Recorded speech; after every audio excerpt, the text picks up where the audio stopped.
Oi pessoal, tudo bem? Meu nome é Davi, eu sou conselheiro do Clube Gessanã, da cidade de Franca. Sou também educador físico e hoje vou passar para vocês a aula sobre recreação. Então, para começar, eu queria falar para vocês um pouquinho sobre a etimologia da recreação. A palavra recreação vem do latim recreare, que significa renovar, recuperar, restaurar. Ou seja, a gente só pode recuperar, renovar e restaurar algo que esteja danificado, certo? Algo que seja doente. Então, é, a palavra recriar significa recriar, recuperar, ou seja, pausa no tempo de trabalho para poder ter o seu descanso, para poder ter o seu lazer e também a distração.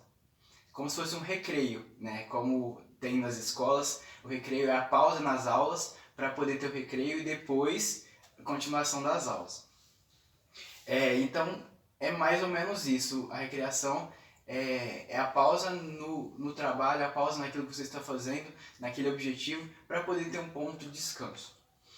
Então, para começar, eu queria falar para vocês um pouco sobre a diferença entre recreação e também lazer. Porque muitas pessoas acham que recreação e lazer é quase a mesma coisa, né? E realmente é, mas só que tem uma pequena diferença entre elas. Então, eu queria fazer uma alusão aqui com vocês, né? Vamos colocar o tempo total de uma pessoa, né? Como seja tudo que ela está fazendo, e vou dividir esse tempo em três partes. A primeira parte seria o tempo de trabalho. O tempo de trabalho que a pessoa utiliza pode ser direto ou indiretamente. No caso, pode ser o tempo que ela está trabalhando ou também o tempo que ela leva para chegar ao seu trabalho. Pessoas que trabalham, no caso, pessoas que estudam, como nossas crianças, o tempo de estudo seria o tempo de trabalho e também, indiretamente, o tempo que elas levam para chegar lá e tal. O tempo também que elas estudam em casa é considerado o tempo de trabalho. O segundo tópico, a segunda parte que a gente pode dividir é tempo de necessidades básicas, vitais. Tipo, são coisas que as pessoas, que o ser humano precisa para poder sobreviver, né? Ou para ter uma condição boa de vida. No caso, entre elas, seria, vamos colocar, o comer, o dormir, o tomar banho, né? Escovar os dentes, todas essas necessidades básicas. Ir ao mercado, fazer compras, essas coisas assim. E por fim, né, levando em consideração o tempo de trabalho e também o tempo de necessidades básicas, tem por fim o tempo livre. E é nesse tempo livre que a gente vai conseguir caracterizar a recreação e o lazer. Então, a gente coloca a recreação como uma atividade lúdica, né? A recreação, com a diferença entre o lazer, é o seguinte: o lazer é a atividade em si, aquilo lúdico que a pessoa gosta de fazer, ou, por exemplo, o meu lazer seria jogar futebol, o meu lazer seria jogar vôlei, né, assistir um filme, entre essas coisas. A recreação seria o tempo que a pessoa faz essas coisas. Por exemplo, é a concretização daquele anseio, né, daquela vontade que ele tem para poder estar fazendo aquela atividade. O momento que ela quer descansar, né? E quando ela consegue esse tempo, quando ela tem esse tempo para poder fazer, sem cobrança, sem nada, esse momento é um momento de recreação. Nós devemos considerar também que nem sempre o que a pessoa faz no seu momento livre é um lazer, é uma recreação. Porque tem algumas coisas que, por exemplo, nós fizemos no nosso tempo livre.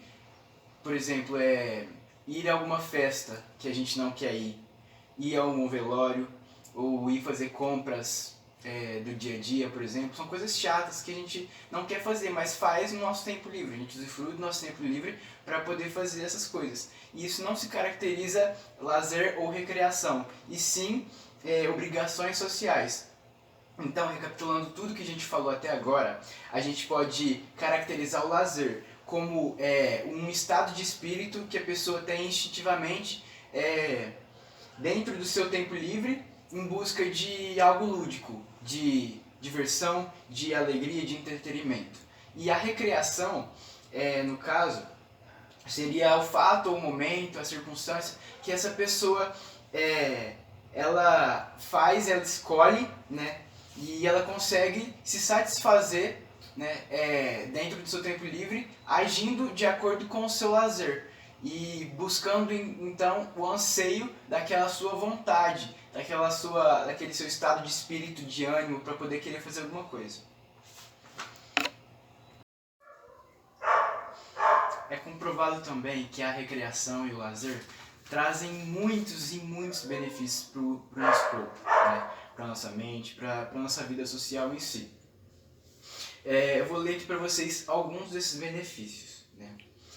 Por exemplo, atividades recreativas trazem maior interação do indivíduo com o seu meio social, melhora também o nível intelectual e também, principalmente, né, o desenvolvimento físico, motor, desenvolvimento de algumas habilidades, né?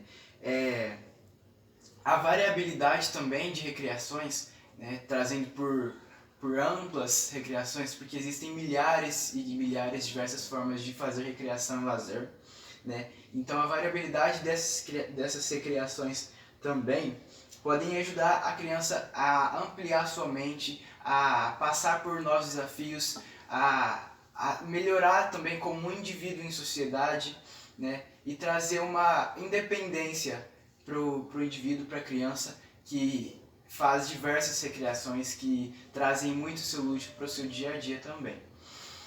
A recreação em si, ela tem cinco características básicas, né, que deverão ser rigidamente cumpridas, porque se uma dessas características básicas não forem cumpridas, podem tirar algum desenvolvimento da criança em sua recreação. A primeira característica básica, recreação deve ser encarada como... Desculpa os cachorros, gente. A recreação deve ser encarada pelo praticante como um fim de si mesmo, sem que espere benefícios ou resultados específicos. Então, a recreação é um momento de lazer, realmente, onde a criança ela quer se descansar, ela quer sair do seu cotidiano e tal. E por isso a recreação deve ser encarada, tanto por eles como para as pessoas que passam a recreação, como algo, vamos dizer, sem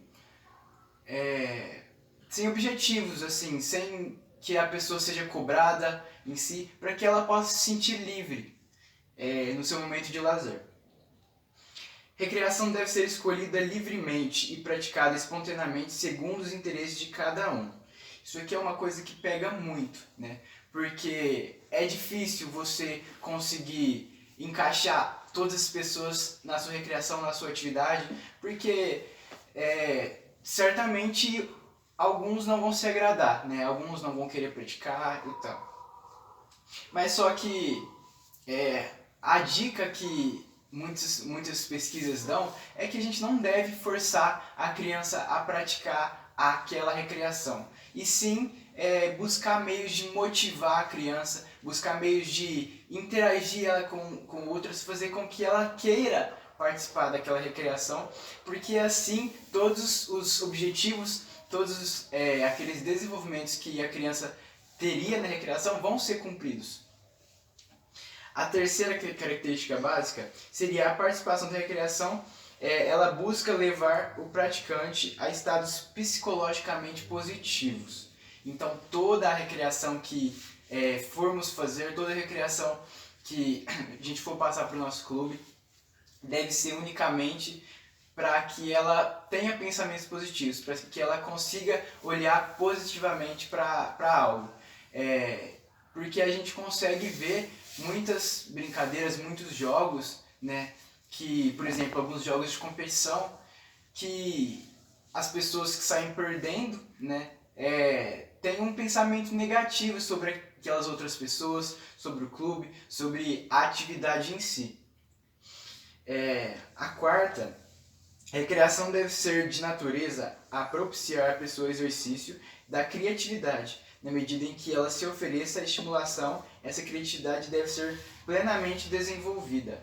Então, como eu disse lá na primeira característica, é um momento que ela quer ser livre, que a criança ela quer sair de obrigações, ela não quer ser cobrada.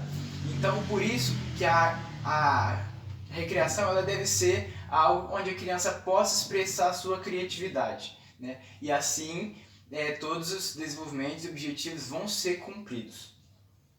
E por fim, nas características de organização da sociedade nos níveis econômicos, sociais, políticos e também culturais, a recreação de cada grupo é escolhida de acordo com os interesses comuns dos participantes. É muito difícil, né, para que a gente possa realmente interagir todas as pessoas na nossa recreação. Por isso, a gente deve... Uma coisa que eu costumava fazer bastante é conversar com os meus desbravadores, conversar com o pessoal do meu clube, para ver o que vocês gostariam de fazer no próximo domingo. O que vocês gostariam que eu trouxesse para vocês como recreação, que vocês acham que seus amigos, seus colegas também gostariam. Tipo, seria buscar informações no seu clube, buscar informações com os seus desbravadores, para ver o que eles gostariam de fazer, porque realmente o momento é deles. Né? O momento é deles e a gente tem que deixar com que eles se sintam bem na atividade que eles queiram fazer, né? Obviamente que não podemos acatar todas as ideias, porque vão surgir ideias absurdas, né? Tem algumas brincadeiras de mão também que não dão certo, então certamente a gente não pode acatar a todas as coisas que os desbravadores falam, mas só que como o momento é deles, a maioria a gente deve acatar sim, e levar essa recreação para eles como algo que eles escolheram. E também isso é muito bom porque a gente vai dar uma valorização aos nossos desbravadores, porque eles vão pensar assim, ó, nossa, meu conselheiro pensou em mim nessa brincadeira, ele vai falar para os amigos, nossa, eu que escolhi essa brincadeira, você vai ver o tanto que ela é legal. E ele vai se sentir mais motivado para poder brincar, né?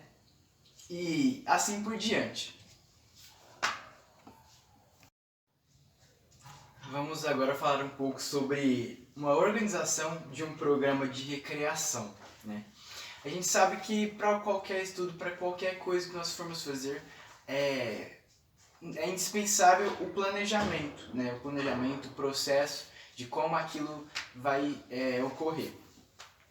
E dentro do planejamento a gente subdivide em 3 etapas, né? Três etapas, no caso seria o diagnóstico, o prognóstico e a execução, né? O diagnóstico é o levantamento da situação atual, da situação real, de como ela está e como tudo se encontra no momento, né? O prognóstico seria estabelecer os critérios para se atingir algo legal dentro dessa situação, se atingir o objetivo ideal, no caso, e como tudo vai ficar, como tudo deve ocorrer. E por fim, a execução, né, que é o desenvolvimento efetivo do prognóstico, né? Depois de tudo que a gente planejou, de tudo que a gente combinou, aí sim tem a execução. A gente tem que levar em consideração todas essas coisas ideais, porque a execução ela não funciona legal sem um prognóstico legal. E também o prognóstico não é um prognóstico legal sem uma avaliação ideal do diagnóstico, né? E por fim, a gente tem essas etapas de planejamento. E agora eu vou falar também um pouco sobre a preparação da recreação. A gente deve também dividir a preparação em várias etapas, né? A primeira etapa seria os objetivos. O que a gente quer alcançar com determinada recreação, com determinada atividade? Quais desenvolvimentos, quais objetivos a gente tem a alcançar dentro daquela atividade? A gente tem que pensar muito sobre isso, porque uma gincana, alguma atividade, alguma recreação, sem objetivo, ela não tem nexo, ela não tem o porquê disso, entendeu? A gente também tem que traçar muito bem o nosso público-alvo, porque eu vou falar isso mais pra frente, né? Mas só que tem diferentes faixas etárias e cada faixa etária tem uma característica diferente daquela idade, né? Por exemplo, vou colocar uma aqui bem nada a ver. Uma criança de 0 a 2 anos, uma das principais características dessas crianças é o egocentrismo. Não quer dividir brinquedos, entre essas outras coisas, quer atenção toda para ela. Então, a gente tem que olhar bem o nosso público-alvo antes de criar a nossa atividade. O período também, a gente tem que pensar bem sobre quanto tempo aquela atividade vai durar, sobre se a gente vai conseguir terminar essa atividade, porque diversas vezes já vi no nosso clube realmente, né, em uma atividade que eu mesmo preparei, que eu não conversei com a diretoria e falei quanto tempo eu tenho. E eu fui lá, só planejei a minha atividade e não deu tempo de terminar. Depois eu vi a cara de frustração das crianças, né, e isso não é legal. Então a gente tem que pensar muito bem o tempo e o período que a gente vai usar e que a gente tem para desfrutar daquela atividade. A gente também tem que fazer os critérios de participação. Por exemplo, em questão de dividir equipes, né? Nós não podemos, no caso, colocar meninos contra meninas, né? Colocar diretoria contra desbravadores. Então a gente tem que levar muito em consideração essas questões. Continuando falando sobre as etapas, né, da preparação da organização, vamos falar agora sobre a programação da recreação. A gente tem que ficar de olho também nos números de participantes, né, para ver se, por exemplo, se tem números ímpares, se tem número em excesso do que a atividade permite brincar também, né. A gente tem que, durante as atividades, adequar as melhores atividades para a nossa recreação, para que ninguém fique de fora, para que ninguém se sinta desconcertado com determinada situação. A gente tem que também pensar sobre os materiais esportivos e recreativos, os materiais necessários para a nossa recreação e buscá-los sempre antes da nossa recreação, não deixar tudo para a última hora, sempre com essa preparação também, né? E por fim, a operação da nossa recreação. A gente tem que ficar bem de olho nos imprevistos que podem acontecer. Por exemplo, chuva, os horários, os pais irem buscar as crianças antes, entre outras coisas. Queria falar também uma coisa muito importante, que é a postura do recreador. Tem algumas coisas que não são muito aceitáveis, né, para um recreador e que ele tem que passar uma boa aparência para que as crianças possam confiar no recreador. No caso aqui, o recreador ele não deve ter uma atitude totalmente soberana sobre as crianças, para não assustá-las e tal.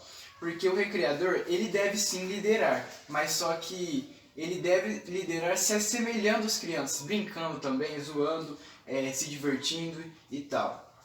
Também tem que se preocupar com a postura, né, durante seu andar, seu sentar, entre outras coisas, para dar um bom exemplo para as crianças também. Cuidar da vestimenta, adequar a linguagem oral, sem falar muitas gírias, sem falar palavrões, né, evitando essas coisas em excesso também. Gírias nem tanto, porque gírias as crianças se sentem mais à vontade assim também. Recreacionista deve evitar qualquer tipo de relacionamento afetivo com o educando, com quem estiver brincando no caso. Por exemplo, dar mais atenção a um grupo e não dar atenção a outro também. Manter com os participantes uma relação de simpatia, um sorriso, um respeito, uma amizade, né?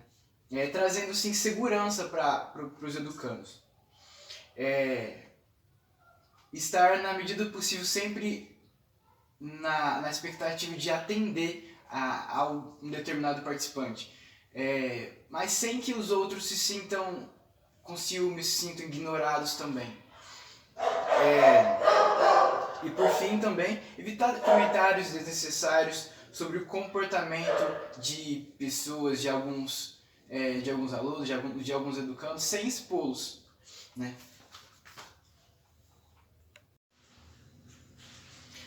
Agora vamos falar sobre as práticas das atividades em si.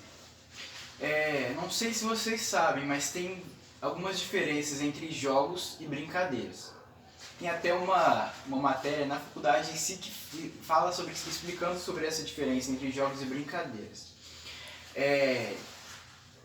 Por exemplo, e toda recreação, ela ou vai ser um jogo ou vai ser uma brincadeira. Simplesmente o que diferencia isso de qual vai ser recreação, qual vai ser brincadeira e qual vai ser jogo, vai ser mesmo a faixa etária das crianças. Por exemplo, numa faixa etária numa faixa etária pequena, o que vai ser mais utilizado vão ser as brincadeiras, né? Os jogos também são diferenciados entre grandes jogos e pequenos jogos. Em uma faixa etária intermediária vai ser usado mais os pequenos jogos e em uma faixa etária mais elevada vai ser usado os grandes jogos. Agora eu vou falar um pouco sobre as diferenças entre brincadeira e jogo. Começa simplesmente no vencedor, né? O jogo, ele sempre vai ter um vencedor. Sempre vai ter um vencedor. Já a brincadeira, nem sempre ela precisa ter um vencedor. Ela simplesmente acontece e ela vai se desenvolvendo, não tem hora para acabar, enfim. Algumas formalidades também. O jogo, ele apresenta várias evoluções durante ele, né? Ele tem começo, meio e fim, enquanto a brincadeira não tem todas essas formalidades. Por exemplo, regras. Um jogo sempre vai ter regras. Sempre. Não tem um jogo sequer que não exista pelo menos uma regra. Já brincadeiras, pode ter regras, mas só que diversas, e a maioria das brincadeiras não tem regras. Sobre o final do jogo. O jogo ele sempre tem hora para acabar, né? Por exemplo, um vôlei ele acaba quando uma equipe consegue atingir o limite de pontos necessários para terminar o set. Já a brincadeira ela não tem hora para acabar. Ela pode sim acabar, mas depende muito da iniciativa dos participantes. Cansei, vamos terminar a brincadeira. E assim por diante, né?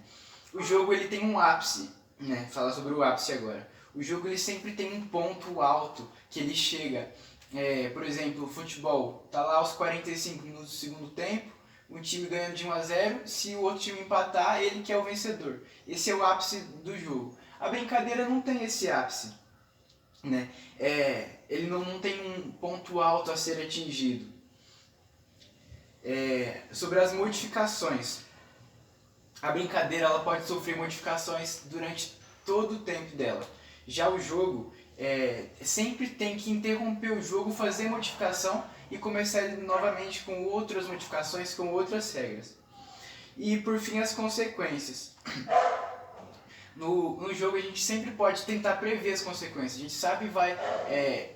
gente sempre sabe onde aquilo vai dar, né? Já as consequências da brincadeira são muito mais difíceis de ser previstas. Agora as diferenças entre pequenos jogos e grandes jogos. É muito simples. No pequeno jogo, as regras são mais flexíveis, tem menos regras,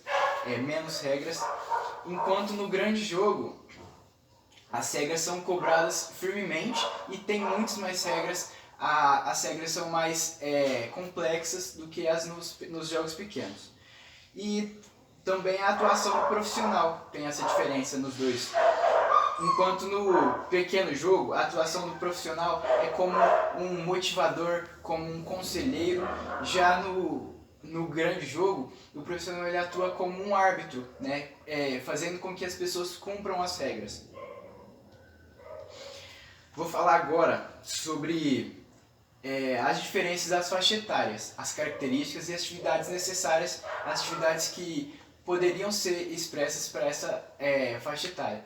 E esse é o ponto final da nossa aula, e já estou terminando aqui. Tem características faixa etárias de 0 a infinitamente idades, mas eu vou focar mais nas das nossas crianças, que é de 10 a 15 anos. Por exemplo, as atividades, características de uma criança de 10 a 12 anos, por exemplo, o que a gente tem que fazer na recreação? Eles sempre usam a separação do sexo. A criança de 10 anos fala, nossa, eu tenho nojo de menina, eu não gosto de menina. Aí as meninas falam, não, eu também não gosto de menina, ele é chato e tal. Eles sempre querem separar os sexos. Mas aí a gente tem que mostrar a compreensão da sexualidade para eles, né? Nessa idade também as meninas elas são mais fortes, são mais ágeis e tal, por causa que elas se desenvolvem primeiro. E agora eu vou falar sobre a faixa etária de 12 a 14 anos. Antes eu vou falar sobre os tipos de atividades adequadas às crianças de 10 a 12 anos. Eles têm menor interesse por brincadeiras, então o mais propício para eles seriam os pequenos jogos, né? E também os grandes jogos mais simplificados e tal. E a gente também tem que trabalhar com eles as atividades de integração social, de aproximação, principalmente entre meninos e meninas, né? E por fim, atividades em equipes. Vou falar agora sobre a faixa etária de 12 a 14 anos. As características dessas faixas etárias é a revalorização do sexo oposto. É aí onde eles já começam a querer gostar do sexo oposto, a querer namorar, a querer dar beijinho, essas coisas e tal. E por isso, essa é uma das características deles, a revalorização do sexo oposto. E também uma coisa muito complicada, que é a supervalorização por competição. Eles querem ganhar a todo custo, então a gente tem que ficar muito atento com isso. Aí eles vão começando a adquirir um pouquinho mais de maturidade nessas questões de diferenças entre os sexos. Então não fazem tanta discriminação assim. Porém eles têm a necessidade da autoafirmação, de se identificarem, de saberem quem eles são realmente. Eles têm a falta de percepções dos limites sociais e também têm grandes conflitos de personalidade. E são altamente influenciáveis. Isso é uma das coisas que pega muito. Porque eles são muito fácil influenciáveis. Muito pela mídia e também por amigos que, não sei, eles veem como algo melhor, alguém melhor que eles. Então, eles tentam se influenciar, eles tentam ficar parecidos com esses amigos. Então, os tipos adequados de atividades para essa faixa etária seria a desvalorização completamente das brincadeiras. Trazer agora sim para ele pequenos jogos e também grandes jogos. E principalmente os pequenos jogos em escala, né? E os grandes jogos em potencial. No caso, trazer mais grandes jogos e menos pequenos jogos. E por fim, as características de 14 a 18 anos. As características deles a identificação plena com o sexo oposto. Aí eles já gostam de estar com o sexo oposto, entre outras coisas. Mas já temos uma grande diferença de habilidade entre os sexos. Lembra que lá de 10 a 12 anos as meninas se destacavam mais nas habilidades que os meninos? Já aí os meninos já ultrapassam em muito as características das meninas em relação à força, em relação à velocidade, em habilidades físicas, no caso. Não psíquicas, mas físicas em si. Eles ainda também apresentam a necessidade da autoafirmação. Eles começam a supervalorizar a estética, a valorização do corpo. Eles desprezam, né, a atividade motora. Então uma faixa etária muito difícil de se trabalhar também, porque eles têm preguiça de fazer algumas atividades, algumas brincadeiras, entre essas coisas. E eles têm a visão da atividade física não só como atividade lúdica, né? Na verdade, eles têm a visão da atividade lúdica não só como atividade física. E também eles têm a valorização muito das atividades sociais e culturais. Então é algo que a gente pode trabalhar bastante com eles, porque eles já têm a mente mais avançada para essas coisas. E os tipos adequados de atividades para eles seriam os esportes, propriamente ditos, as gincanas, grandes jogos, atividades junto à natureza, entre outras coisas. Enfim, pessoal, foi isso que eu queria passar para vocês, né? E que vocês possam... a recreação em si pode não ser a parte mais importante de um clube de desbravadores, mas só que é uma das coisas que mais chama atenção e é algo que a gente deve trabalhar bastante com eles. Então é isso, espero que vocês tenham gostado.